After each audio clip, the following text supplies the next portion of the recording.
बच्चों, आज पढ़ेंगे पाठ 2। इसका नाम है भारतीय नववर्ष। भारतीय नववर्ष का अर्थ है नया साल या नए वर्ष का प्रथम दिन। आइए शुरू करते हैं।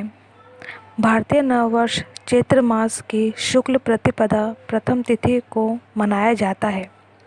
इसका अर्थ है हिंदू नववर्ष चैत्र मतलब मार्च मास की प्रतिपदा के दिन मनाया जाता है।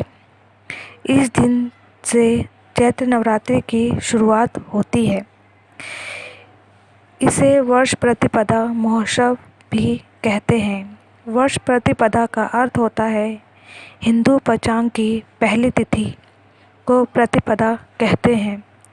यह तिथि मास में 2 बार आती है, पूर्णिमा के बाद और अमावस्या के बाद।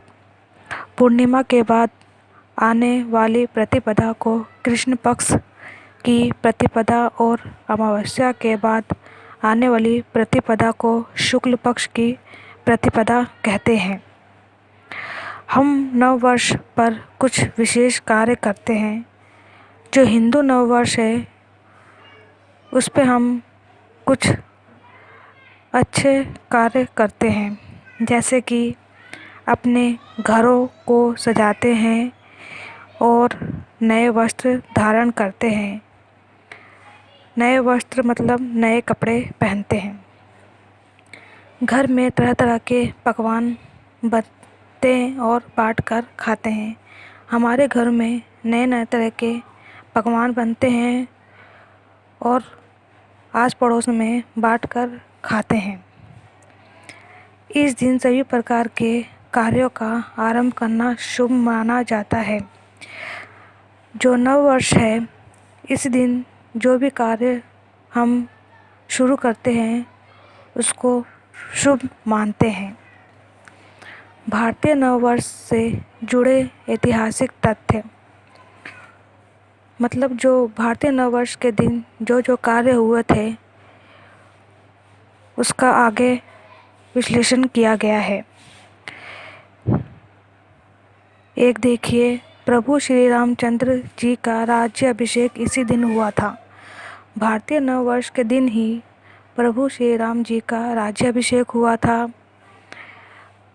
और गुरु अंगद देव जी का प्रकट उत्सव का दिन भी यही है और महर्षि दयानंद जी ने भी इसी दिन आर्य समाज की स्थापना की थी। और भारतीय नववर्ष के दिन ही संत झूलेलाल जी का जन्म दिवस मनाया जाता है और राष्ट्रीय स्वयंसेवक संघ के संस्थापक डॉक्टर हेडगेवार जी का भी जन्म इसी दिन मनाया जाता है। भारतीय नववर्ष से जुड़ी अन्य महत्वपूर्ण जानकारियाँ हैं। हमारा नववर्ष प्यारा नववर्ष। भारतीय कालगणना चैत्र शुक्ल प्रतिपदा के दिन से ही आरंभ होती है। भारतीय कालगणना मतलब होता है शुभ मुहूर्त, मतलब शुभ समय में शुभ कार्य, अर्थात शुभ समय में शुरू किया गया कार्य शुक्ल प्रतिपदा के दिन ही आरंभ होती है।